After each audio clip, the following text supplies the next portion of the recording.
আজকে সকালে ঘুম থেকে উঠেই আমার মাথায় কিছু খুরাফাতি আইডিয়া চলতেছিল, যেটা হচ্ছে রামেন রান্না করা। কিন্তু রামেন রান্না করব উইদাউট রামেন। আজকে আমরা কোকোলা নুডলস দিয়ে রামেন রান্না করার ট্রাই করব।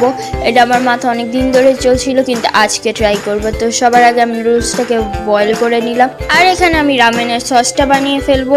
সেটার মধ্যে tomato ketchup, soya sauce, Kokola নুডলসের মশলা, 2 টেবিল স্পুন চিলি পাউডার আর লেবুর রস, এটা দিয়ে আমি মিক্স করে নিব। একটু পানিও মিশিয়ে নিয়েছি যাতে কনসিস্টেন্সিটা ঠিক থাকে।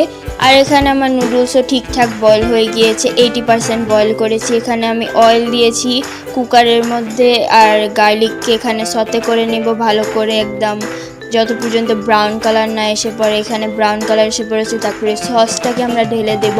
সসটাকে ভালোভাবে আমরা সতে করে নেব। আমার প্ল্যান ছিল যে আমি এটাকে শুধু সতে করে ওইটার মধ্যে নুডলস ছেড়ে দেব, কিন্তু এখানে আমার বড় বোন এসে বলে না, মশলার গন্ধ আসবে, তার জন্য এটাকে কষাইতে হবে অ্যান্ড এটার মধ্যে পানি দিতে হবে। অ্যান্ড সে এসে 1 গ্লাস ভরে পানি ঢেলে দিয়েছে। অ্যান্ড এটাকে শুকাইতে আমার যা মাথা ব্যথা লেগেছে গাইস, আমার মাথা একদম নাই। এলে তাও শুকে গিয়েছে, শুকে একদম থাই স্যুপের মতন গ্রান আসছিলাম, কি বলবো। অ্যান্ড তারপর আমি নুডলস ছেড়ে দিয়েছেন, এটাকে ভালো করে মিক্স করে নেব।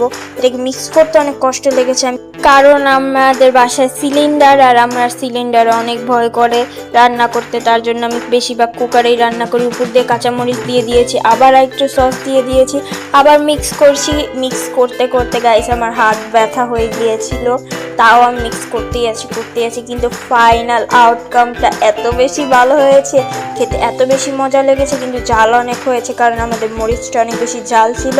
তাই আমি লেবু রেখেছি কিনারে যাতে জালটা ব্যালেন্স করে নিতে পারে। আর এখানে হাফ ফ্রাইড এগও রেখেছিলাম, কারণ এটার কম্বিনেশনই আলাদা। রেসিপিটা কেমন লেগেছে কমেন্ট করে জানাবেন, আর যাওয়ার আগে লাইক অ্যান্ড সাবস্ক্রাইব।